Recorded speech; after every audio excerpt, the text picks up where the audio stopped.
तो बच्चों, कैसे हैं आप सब। पिछले अध्याय में हमने पढ़ा था संसाधन एवं उसका उपभोग। इस बार हम लोग पढ़ेंगे क्लास 10th का सामाजिक विज्ञान का भूगोल में प्राकृतिक संसाधन। प्राकृतिक संसाधन किसे कहते हैं? वैसा संसाधन जो प्राकृतिक में मुक्त अवस्था में पाया जाता है उसे क्या कहते हैं हम लोग? प्राकृतिक संसाधन। देखिए, भूमि संसाधन प्राकृतिक में पाया जाने वाला भूमि संसाधन क्या है? मुक्त अवस्था में पाया जाने वाला संसाधन है। अब जैसे कृषि, वन की यानी कि वन्य, पशुचारण जहाँ जानवर चराया जाता है, मत्स्य यानी मछली पालन जहाँ होता है, खनन जहाँ से खनिज निकाला जाता है, वन्य जंगल और जीवन, परिवहन संचार जैसे आर्थिक क्रियाएं भूमि पर ही संपन्न होता है। इसी कारण यह भूमि को क्या कहते हैं? मौलिक संसाधन भी कहा जाता है। भूमि के बिना जीवन संभव है ही नहीं। अब हम देखेंगे भारत में भूमि का भौतिक स्वरूप। तो देखिए, भारत में जितना ज़मीन है उसका मैदानी भाग 43% है, 43% भाग क्या पाया जाता है? मैदानी। और 30% भाग यानी 30% भाग पर्वतीय पाया जाता है, जहाँ पर्वत हो। और पठार 27% भाग पर पाया जाता है। अब मैदानी भाग क्या है? जैसे वैसा भाग जो समतल हो उसे मैदानी कहा जाता है। अब देखिए, मैदान कृषि एवं उद्योग के लिए उपयोगी है, क्योंकि जहाँ समतल जगह है तो वहाँ पर अच्छा खेती पैदावार होगा। अब जैसे पर्वत बारहमासी नदियों के प्रवाह को सुनिश्चित करते हुए पर्यटन एवं विकास के लिए अनुकूल परिस्थितियाँ मुहैया कराता है। देखिए, बारहमासी नदियाँ वैसी नदियाँ जो वर्ष के 12 महीना बहती हो, यानी कि सालों भर बहने वाली नदियों को बारहमासी नदियाँ कहते हैं। जैसे गंगा, जमुना, हिमालय से निकलने वाली ये सब नदियाँ हैं, तो क्या है? ये सब बारहमासी नदी, इसमें वर्ष के सालों भर पूरा पानी रहता है। अब रहा पठार। तो पठार एक ऐसा जगह होता है जहाँ पर न खनिज, जीवाश्म ईंधन, वन संपदा संचित होते हैं। पठार मुख्यतः रूप से खनिज पदार्थों के लिए जाना जाता है। पठारी क्षेत्रों में सबसे ज़्यादा खनिज निकलता है। अब हम देखते हैं मृदा यानी मिट्टी किसे कहते हैं? असंगठित पदार्थों से निर्मित पृथ्वी की पतली परत को मृदा कहते हैं या मृदा कहलाती है। चट्टानों के टूटने फूटने तथा रासायनिक एवं भौतिक या फिर जैविक परिवर्तन से मृदा का निर्माण होता है। मृदा क्या है? परितंत्र का एक महत्वपूर्ण घटक है। मृदा के बिना जीवन संभव ही नहीं है, क्योंकि पेड़ पौधे तो सब मृदा पर होते हैं।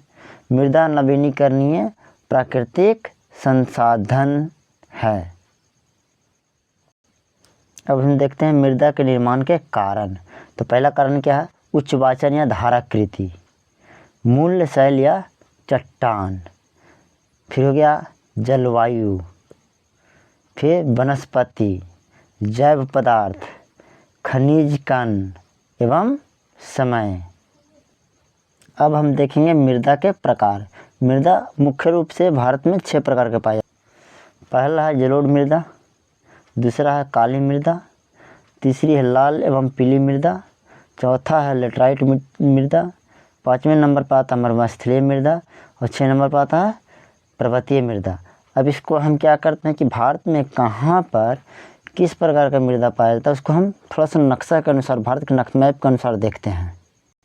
ये देखिए, जो हरा कलर का है वो क्या है? पर्वतीय मृदा। देखिए, हिमालय क्षेत्रों में पाया जाता है। पर्वतीय मृदा कहाँ? हिमालय क्षेत्रों में। अब देखिए, ये रहा जलोढ़ मृदा।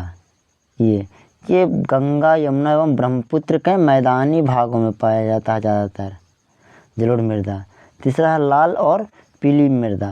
तो ये आपको ये क्षेत्र जो दिख रहा है ये क्या है? लाल एवं पीली मृदा पाया जाता है।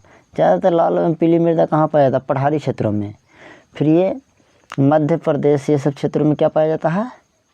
काली मृदा। फिर आपको ये देखिए, इन नक्शे में दिख रहा है लेटराइट मृदा। कौन सा है? लेटराइट मृदा है। फिर एक पीले रंग का यहाँ पे दिखाया गया है, ये है शुष्क मृदा। शुष्क मृदा, देखिए शुष्क मृदा यहाँ कहाँ पाया जाता है? वैसा जगह जहाँ पर मरुस्थलीय भाग हो। तो मरुस्थलीय भाग कहाँ भारत में है? राजस्थान के हिस्से में है। अब हम देखेंगे जलोढ़ मृदा। जलोढ़ मिट्टी किसे कहते हैं? नदियों द्वारा बहा कर लाए गए मृदा को जलोढ़ मिट्टी कहते हैं या मृदा कहते हैं। जलोढ़ मिट्टी का गठन बालू, सिल्ट एवं मृतिका के विभिन्न अनुपात से होता है। मृतिका का मतलब क्या होता है कि मरे हुए पेड़ पौधे जानवरों का अवशेष से को मृतिका कहते हैं। जलोढ़ मृदा का रंग धुंधला से लेकर के लालिमा लिए हुए भूरे रंग का होता है। जलोढ़ मृदा दो प्रकार के होते हैं, एक होता है बांगर और दूसरा होता है खादर। और ये क्वेश्चन हर साल लगभग देते रहता है कि बांगर किसे कहते हैं और खादर किसे कहते हैं। पुराने जलोढ़ मृदा को बांगर कहते हैं और पुराना जलोढ़ मृदा में कंकड़ और बजरी की मात्रा अधिक होती है और नए या नवीन जलोढ़ मृदा को खादर कहा जाता है। खादर में बालू एवं मृतिका का मिश्रण होता है। जलोढ़ मृदा ऐसे भी बहुत उपजाऊ होती है। जलोढ़ मृदा में पोटास, फास्फोरस और चूना जैसे तत्वों की प्रधानता होती है, जबकि इसमें नाइट्रोजन एवं जैव पदार्थ की कमी रहती है। जलोढ़ मृदा में होने वाले फसलें देखिए, कौन कौन सा फसल होता है। गन्ना, चावल, गेहूँ, मक्का, दलहन यानी कि दाल, जिस फसलों का दाल होता है, जैसे फसलों को उपयुक्त मानी जाती है। भारत में जलोढ़ मृदा कितनी है, तो भारत में लगभग 6.4 करोड़ हेक्टेयर क्षेत्र पर जलोढ़ मृदा है। उत्तरी भारत का मैदान जलोढ़ से निर्मित है, जो हिमालय की 3 महत्वपूर्ण नदी प्रणालियाँ सिंधु, गंगा और ब्रह्मपुत्र द्वारा लाए गए जलोढ़ का निक्षेप से बना हुआ है। राजस्थान एवं गुजरात की में भी संकरी पट्टी के रूप में इस मृदा का प्रसार है। अब देखिए, इसको नक्शे के अनुसार थोड़ा सा समझ लेते हैं हम लोग, मैप के अनुसार। देखिए, ये रहा आपका जलोढ़ मृदा। इन क्षेत्रों में देखिए, यहाँ पर आपका हो गया, ये जो क्षेत्र हो गया सब सिंधु का मैदान हो गया, फिर ये हो गया यमुना नदी, गंगा नदी का मैदान, और ये हो गया ब्रह्मपुत्र नदी का मैदान। लेकिन थोड़ा सा संकरा इलाका जो है राजस्थान से लेकर गुजरात तक ये है, इस इलाके ये जलोढ़ मृदा है। अब आप लोग समझ गए होंगे। अब हम आगे देखेंगे काली मिट्टी के बारे में। काली मिट्टी का रंग काला एल्युमिनियम एवं लौह यौगिक की उपस्थिति के कारण होता है। काली मिट्टी का रंग काला क्यों होता है? एल्युमिनियम एवं लौह यौगिक की उपस्थिति के कारण। काली मिट्टी में कपास की खेती बहुत अधिक होती है, इसीलिए काली मिट्टी को कपास की खेती के लिए उपयुक्त माना जाता है और इसे काली कपास मृदा के नाम से भी जाना जाता है। भारत में 6.4 करोड़ हेक्टेयर भूमि पर काली मिट्टी फैली हुई है। आगे देखिए, ये क्वेश्चन हमेशा देता है कि रेगूर मिट्टी किसे कहा जाता है, तो काली मिट्टी को ही रेगूर मिट्टी कहा जाता है। काली मृदा में कैल्शियम कार्बोनेट, पोटास और चूना अधिक मात्रा में पाई जाती है। काली मिट्टी में फास्फोरस की कमी रहती है। अब काली मिट्टी कहाँ कहाँ पाया जाता है? महाराष्ट्र में, गुजरात में, कर्नाटक में, आंध्र प्रदेश तथा तमिलनाडु राज्यों में विस्तृत रूप में पाया जाता है। काली मिट्टी में कौन कौन सी होने वाली फसलें क्या क्या है? गन्ना, प्याज, गेहूँ एवं फलों की खेती के लिए उपयुक्त मानी जाती है। अब हम देखेंगे लाल एवं पीली मिट्टी के बारे में जानेंगे। लाल एवं पीली मिट्टी में लोहांश यानी कि लोहे का अंश की उपस्थिति के कारण इसका रंग लाल होता है। लाल मिट्टी का रंग क्यों लाल होता है? लोहा का अंश यानी कि उसमें लोहा का अंश ज़्यादा मात्रा में पाया जाता है। लाल मिट्टी में जलयोजन के पश्चात रंग पीला हो जाता है, यानी कि उसमें ज़्यादा मात्रा में जल सोख लेता है ना, तो उसका रंग पीला हो जाता है। लाल मिट्टी भारत में 7.2 यानी कि 7.2 करोड़ हेक्टेयर भूमि पर पाया जाता है। कितना पर? 7.2 हेक्टेयर भूमि पर।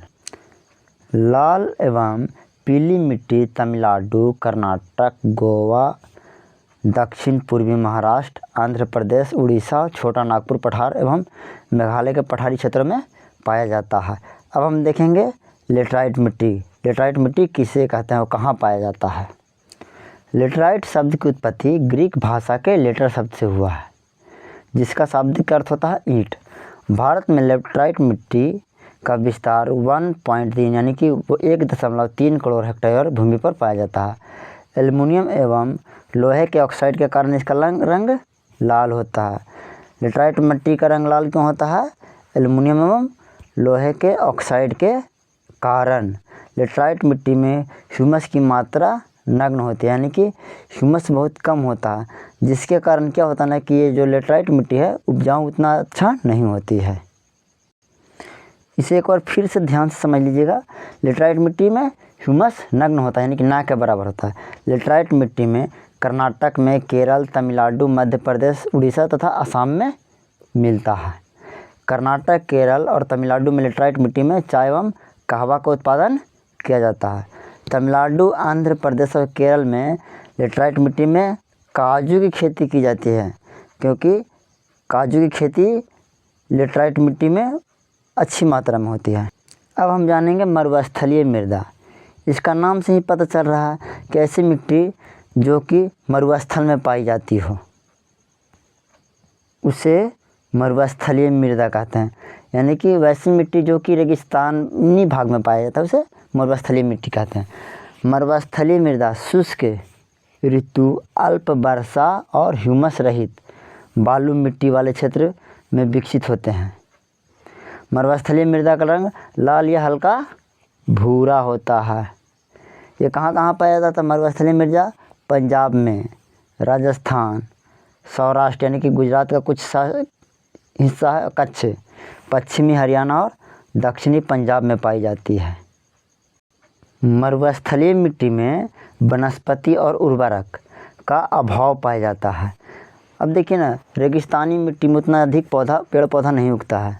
मरुस्थलीय मिट्टी में सिंचाई की व्यवस्था करके कपास, चावल, गेहूं का उत्पादन किया जा सकता है। अब देखिए राजस्थान में भी इंदिरा गांधी नहर के द्वारा सिंचाई का अच्छा व्यवस्था है, तो वहाँ पर अच्छी मात्रा में कपास का खेती, गेहूं और चावल का और सरसों का खेती बहुत अच्छा होता है वहाँ पर। अब हम पढ़ेंगे आगे पर्वतीय मिट्टी। नाम से ही पता चल रहा है पर्वतीय मिट्टी, वैसा मिट्टी जो पर्वतीय या पहाड़ी क्षेत्रों में देखने को मिलती है, पाई जाती है, उसे पर्वतीय मिट्टी कहते हैं। पर्वतीय मिट्टी के ढलानों पर फलों के बागान एवं नदी घाटी में चावल का लगभग सभी क्षेत्रों में उत्पादन किया जाता है। अब देखिए भूमि उपयोग को निम्न वर्गों में बांटा गया है। कितने वर्गों में बांटा गया है देखते हैं। अब देखिए भूमि को कितने वर्गों में, देखिए वन विस्तार में, और कहाँ बांटा गया है? कृषि अयोग्य बंजर भूमि, यानी कि वैसा भूमि जो उसमें खेती नहीं होता है। गैर कृषि कार्य में संलग्न भूमि, जैसे मकान है, फैक्ट्री, तो वहाँ पर तो कृषि हो नहीं रहा। अस्थायी चारागाह एवं गोचर, वैसा भूमि जहाँ पर सिर्फ पशुओं को चराया जाता है। बाग बगीचे एवं उपवन सब में संलग्न भूमि, वैसे ज़मीन जहाँ पर बगीचे हैं। कृषि योग्य या बंजर भूमि जिसका प्रयोग 5 वर्ष से ना हुआ हो। वर्तमान प्रति भूमि, ऐसा भूमि जिस पर खेती ना होता हो। वर्तमान प्रति भूमि के अतिरिक्त वह प्रति भूमि जहाँ 5 वर्ष से खेती न किया गया हो। और शुद्ध बोई गई भूमि, वैसा भूमि जिस पर हर साल खेती की जाती है। अब देखिए भूमि उपयोग के 2 प्रमुख कारक हैं। देखिए क्या क्या? भौतिक कारण, भौतिक कारक में क्या है? भू आकृति और जलवायु तथा मृदा। और मानवीय कारक में क्या है? जनसंख्या, घनत्व, प्रौद्योगिकी क्षमता, संस्कृति एवं परंपरा। अब देखिए भौतिक कारण में वैसे जैसे कि अब कहीं का ज़मीन है ज़्यादा उपजाऊ है तो वहाँ पर अच्छा आदमी का बसावट होगा, वहाँ पर ज़्यादा लोग निवास करेंगे। जैसे कि मैदानी भागों में ज़्यादा जनसंख्या होता है, जबकि इसके विपरीत पठारी भागों में लोगों की संख्या बहुत कम होती है। अब देखिए भूमि से संबंधित कुछ महत्वपूर्ण तथ्य हैं। भारत में कुल कितना क्षेत्रफल है? तो भारत में कुल भौगोलिक क्षेत्रफल कितना है? 32.8 लाख वर्ग किलोमीटर, यानी कि 32,80,000 वर्ग किलोमीटर ज़मीन है, जिसमें मात्र 93% भाग ही उपयोग का आंकड़ा है, बल्कि 7% का आंकड़ा अभी तक उपलब्ध नहीं है। जम्मू कश्मीर में पाक अधिकृत तथा चीन अधिकृत भूमि का सर्वेक्षण नहीं हुआ है। जो जम्मू कश्मीर का जो भूमि है वो पाक 1948 में अपने कब्जे में ले लिया था, तथा जो चीन अधिकृत है वो 1962 की लड़ाई में कुछ हमारी आंतरिक गलतियों के कारण वो क्षेत्र 38,000 वर्ग किलोमीटर ज़मीन चीन के पास चला गया है। भारत में भूमि का 54% भाग क्या है, कृषि योग्य है। पंजाब एवं हरियाणा में कुल भूमि के 80% भाग पर खेती होती है, जबकि अरुणाचल प्रदेश, मिजोरम, मणिपुर एवं अंडमान निकोबार द्वीप समूह में 10% से कम क्षेत्र पर खेती होती है। देखिए, किसी भी देश में को पर्यावरण को संतुलित रखने के लिए कितना प्रतिशत भूभाग पर वन का विस्तार होना जरूरी है, 33%, जो कि भारत के पास 33% से कम है, 20% से भी कम है अभी। और दूसरी बात कि भारत सरकार के द्वारा चलाए जा रहे जल जंगल ज़मीन आंदोलन के जरिए लोगों में जागरूक किया जा रहा था, जिसकी वजह से क्या हो रहा है कि भारत में हरियाली फैल रही है धीरे धीरे। राष्ट्रीय वन नीति 1952 में बनाया गया। भूक्षरण। अब देखिए, मृदा को अपने स्थान से विविध क्रियाओं द्वारा स्थानांतरित होना ही भूक्षरण कहलाता है। अब देखिए, गुरुत्व बल के प्रभाव से उद्योग से निकलने वाले अपशिष्ट पदार्थ विविध प्राकृतिक कारकों जैसे गतिशील जल, पवन, हिमानी और समुद्रिक लहरों द्वारा मानवीय अनुक्रिया जैसे वनोन्मूलन, अतिचारण, पशुचारण और अधिक सिंचाई और खनन और रसायनों के अत्यधिक उपयोग के कारण होता है। अब देखिए, जैसे कि बरसात का मौसम होता है तो बहुत कस के बारिश आता है तो क्या होता है, मिट्टी का कटाव होता है। या फिर कभी कभी रेगिस्तानी भागों में क्या होता है कि जब आंधी आती है या बहुत तेज़ हवा चलता है तो क्या होता है, वहाँ पर रेत के जो टिब्बे होते हैं एक जगह से उठ करके दूसरे जगह खिसकते हैं, तो जिसके कारण क्या होता है, भूक्षरण होता है। और क्या होता है कि वनोन्मूलन यानी कि बहुत अत्यधिक मात्रा में पेड़ पौधे के कटाव के कारण भी भूक्षरण होता है, क्योंकि पेड़ पौधे के जड़ क्या करते हैं कि मिट्टी को एक जगह समेट करके रखते हैं। अब देखिए, खनन के उपरांत यानी खनन के बाद जैसे खनिज वगैरह निकालने के बाद उन स्थानों पर खाइयों एवं मलबों के साथ खुला छोड़ देने के कारण झारखंड, छत्तीसगढ़, मध्य प्रदेश जैसे राज्यों में भूमि का निम्नीकरण हुआ है या फिर भूक्षरण हुआ है। उड़ीसा में वनोन्मूलन के कारण भूमि निम्नीकरण हुआ है। अब गुजरात, राजस्थान, मध्य प्रदेश, महाराष्ट्र जैसे राज्यों में अति पशुचारण ने भी भूमि स्तर को कुप्रभावित किया है, यानी कि भूक्षरण को बढ़ावा दिया है। अब देखिए, भू संरक्षण। भूक्षरण से ही बचाव को भू संरक्षण कहते हैं, या फिर मिट्टी के कटाव को रोकना या मिट्टी के उत्पादकता को बढ़ाना ही भू संरक्षण है, यानी कि मिट्टी को बचाना एक तरह से भू संरक्षण है। अब भू संरक्षण यानी कि ज़मीन को बचाने का कुछ उपाय हम देखते हैं। देखिए, इसका कुछ उपाय है फसल चक्र के द्वारा। जैसे कि क्या किया जा सकता है कि फसलों को ना अलग अलग मौसम में अलग अलग फसल लगाया जाए। पहाड़ी क्षेत्रों में समोच्च जुताई द्वारा। फिर तीसरा, पवन अपर्दन वाले क्षेत्रों में पट्टिका कृषि के द्वारा रसायन का उचित उपयोग द्वारा। जैसे कि जहाँ पर ना पवन वाले क्षेत्र तेज़ हवा बहते हैं, हवा के कारण क्या होता है कि मिट्टी एक जगह से दूसरे जगह चले जाते हैं, वहाँ पे पट्टिका कृषि यानी कि बीच बीच में ऐसे फसल लगाया जाना जिसके कारण ना कि मिट्टी इधर से उधर ना घसके। अच्छी बातें नहीं हैं। जैसे जलाक्रांतता क्या है, अति सिंचाई के कारण भूमि में अत्यधिक जल का जमा होना। जैसे क्या होता है ना कि आजकल बिहार में लोग ऐसा करते हैं कि रात में मोटर चालू करके छोड़ दिए और उसके बाद सुबह जा रहे हैं, मालूम चला कि पूरा गेहूं का खेत में पानी भर गया, तो गेहूं को ही नुकसान ना होगा। अब देखिए, समोच्च जुताई किसे कहते हैं। पहाड़ी क्षेत्रों में अपर्दन को रोकने के लिए खेतों को वृत्ताकार रूप से जुताई की जाती है। इसे क्या कहते हैं, समोच्च जुताई कहते हैं। अब पट्टिका कृषि किसे कहते हैं। ये सब क्या है, भू अपर्दन को रोकने का तरीका है। ये सब पवन अपर्दन वाले क्षेत्रों में जहाँ से तेज हवा के कारण मिट्टी का अपर्दन होता है, उन क्षेत्रों में क्या किया जाता है कि फसलों के बीच में घास की एक पट्टिका लगाई जाती है। अब देखो, दो खदान फसलों के बीच में दलहन या तिलहन का फसल लगाना फसल चक्र कहलाता है। इससे क्या होता है, नाइट्रोजन स्थिरीकरण होता है। अब हम लोग देखेंगे वस्तुनिष्ठ प्रश्न, यानी कि जो ऑब्जेक्टिव टाइप का प्रश्न है। पंजाब में भूमि निम्नीकरण का मुख्य कारण क्या है, तो अधिक सिंचाई। सोपानी कृषि किस राज्य में प्रचलित है, तो उत्तराखंड में। ये दोनों बहुत ही इंपॉर्टेंट है। मरुस्थलीय मृदा का विस्तार तो ज़्यादातर तो राजस्थान में है। मेढक के प्रजनन को नष्ट करने वाला रसायन कौन सा है, तो एंड्रीन है। ये सब बहुत इंपॉर्टेंट है, ज़रा ध्यान दीजिएगा इस पर।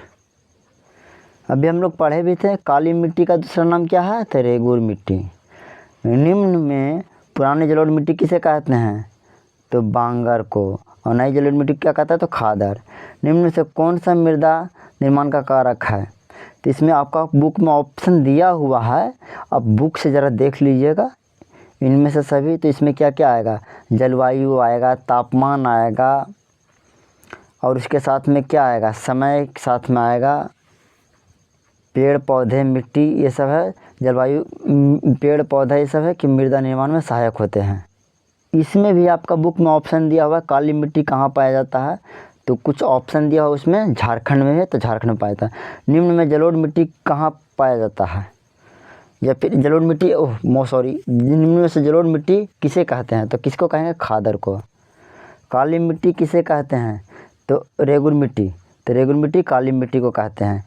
देखिए ये सब क्वेश्चन बार बार पूछ चुका भी है। देखिए ये क्वेश्चन दोबारा आ चुका है, मेढक के प्रजनन प्रक्रिया को बाधित करने वाला रसायन। ये क्वेश्चन 2018 में पूछ भी चुका है, एंड्रीन। भारत में पहाड़ों से भरी भूमि कितना प्रतिशत है, तो 30% हम बताते हैं। मरुस्थलीय मृदा का विस्तार निम्न में से कहाँ है, 2016 में भी पूछा है क्वेश्चन, ऑप्शन देगा आपको। और ये 17 में भी पूछा है, तो कहाँ है, राजस्थान में। प्रायद्वीपीय भारत की नदी घाटियों में कौन सी मिट्टी मिलती है, तो आपको भी पता, जलोढ़ मिट्टी। देखिए जलोढ़ मिट्टी कहाँ कहाँ पाई जाती है, जैसे उत्तर प्रदेश, बिहार, पश्चिम बंगाल, कुछ हरियाणा जैसे क्षेत्रों में जलोढ़ मिट्टी पाई जाती है। जैसे कि कहाँ पर, गंगा का मैदान, ब्रह्मपुत्र का मैदान और सिंधु नदी के मैदान में पाया जाता है। भारत में सबसे अधिक विस्तार किस मिट्टी का है, तो जलोढ़ मिट्टी का, जो कि कहाँ है, उत्तरी भारत में है। ब्रह्मपुत्र, गंगा और सिंधु नदी के मैदानी भाग में है। पुराने जलोढ़ मिट्टी को क्या कहा जाता है, तो बांगर। लेटराइट मिट्टी का रंग कैसा होता है, तो लाल। भारत की सबसे उपजाऊ मिट्टी कौन सी है, उसे क्या कहते हैं, तो जलोढ़ मिट्टी को सबसे उपजाऊ मिट्टी कहते हैं। काली मिट्टी उपयुक्त है किस चीज़ के लिए, तो कपास की खेती के लिए। 2019 में ये पूछ चुका है। इनमें से किस राज्य में काली मिट्टी पाई जाती है, तो देखिए आप लोग ये ऑप्शन किताब में देखिएगा रहेगा, इनमें से ऑप्शन में होगा कि 3 में नहीं रहेगा, एक महाराष्ट्र में काली मिट्टी पाई जाती है।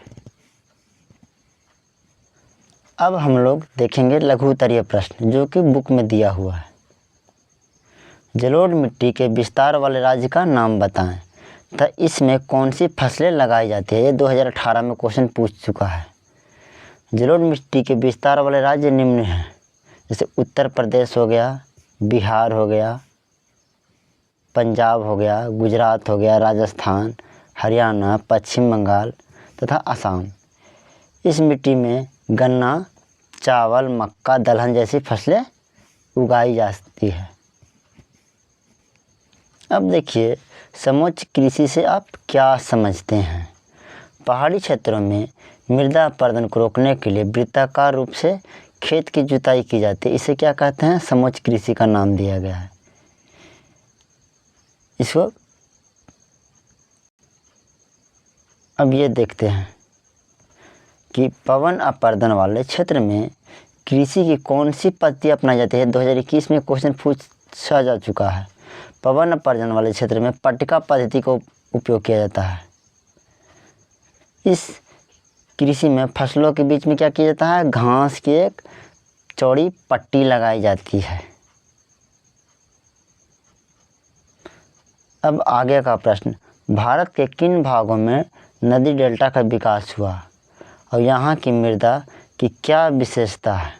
तो देखिए भारत की पूर्वी तटीय मैदानी में महानंदी, गोदावरी, कृष्णा, कावेरी नदी द्वारा डेल्टा का निर्माण होता है। यहाँ जलोढ़ मिट्टी पाई जाती है जो काफ़ी उपजाऊ होती है।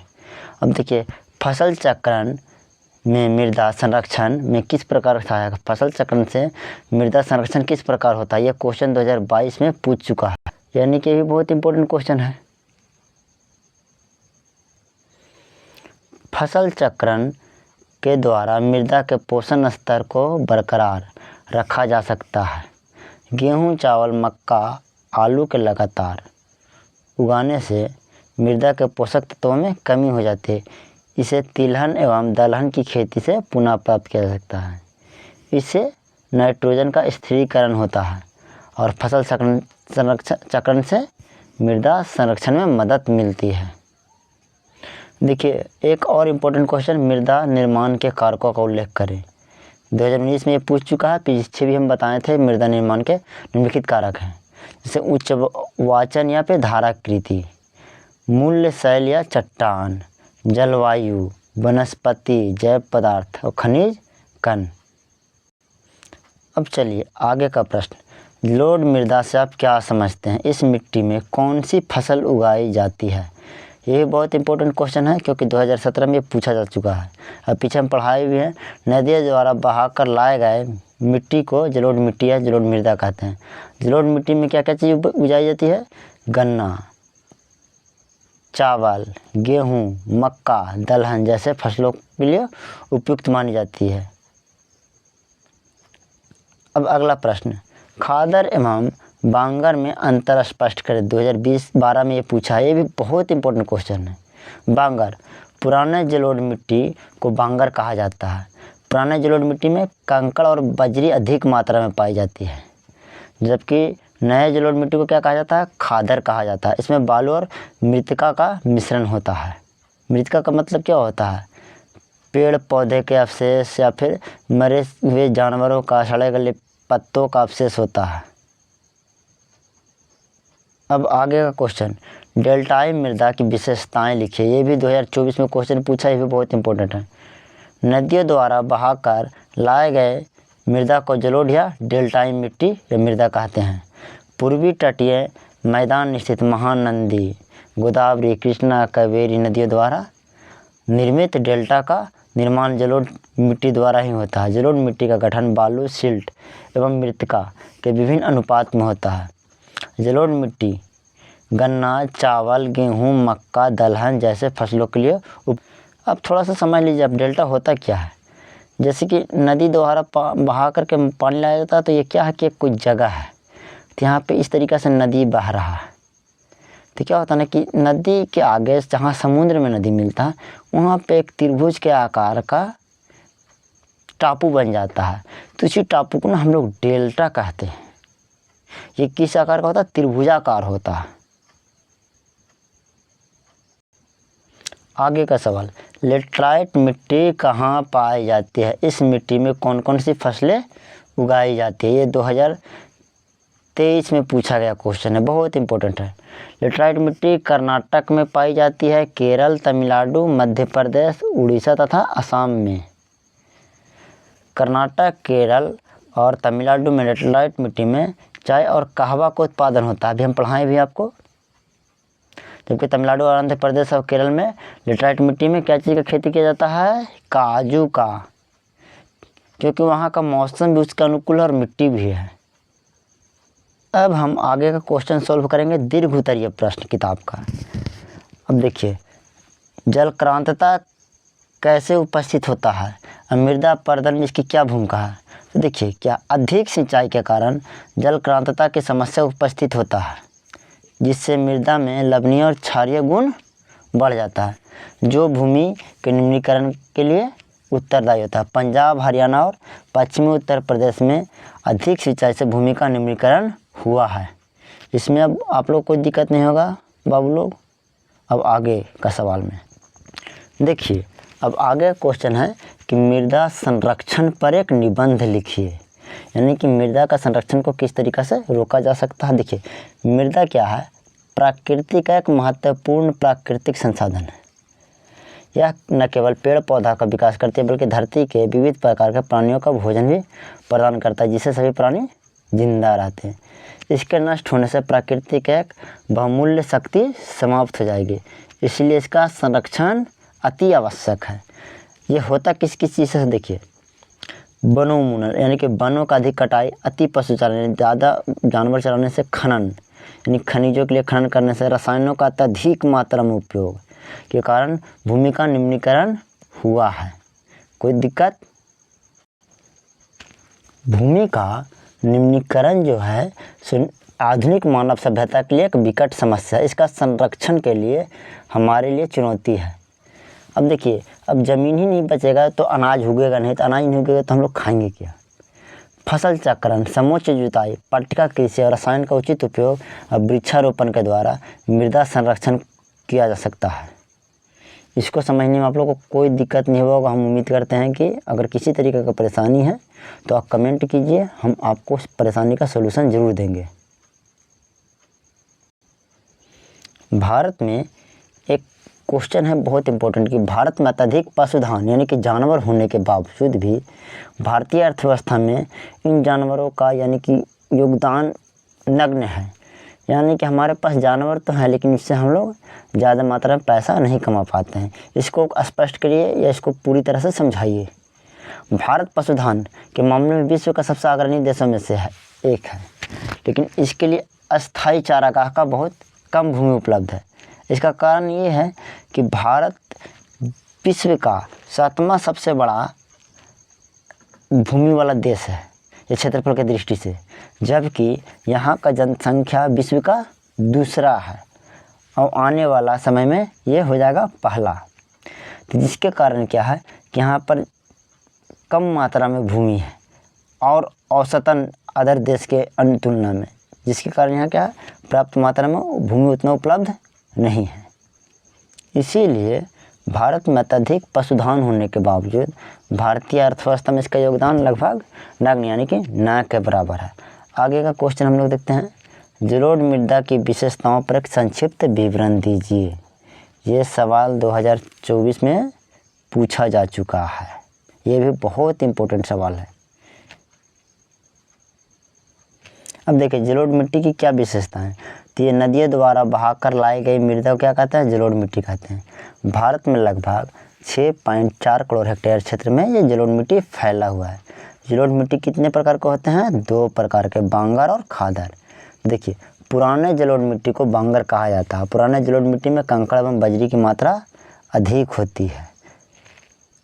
हम उम्मीद करते हैं कि आपको इसको समझने में दिक्कत नहीं हुआ होगा और आप लोग क्या कीजिए कि क्लास को शेयर कीजिए ज़्यादा से ज़्यादा, जिससे और बच्चों तक पहुंच बढ़े। अब देखिए, दिया हुआ है खादर। खादर किसे कहते हैं? तो नए या नवीन जलोढ़ मिट्टी को खादर कहा जाता है। इसे हम 2 बार बता चुके हैं पीछे। खादर में बालू और मृत्तिका का मिश्रण होता है। जलोढ़ मिट्टी का गठन बालू, सिल्ट एवं मृत्तिका के विभिन्न अनुपात से होता है। सिल्ट का मतलब आप लोग समझते हैं? नहीं समझते? देखिए, सिल्ट क्या होता है? गाद, जिसको हम लोग गाद बोलते हैं ना, उसको सिल्ट बोला जाता है।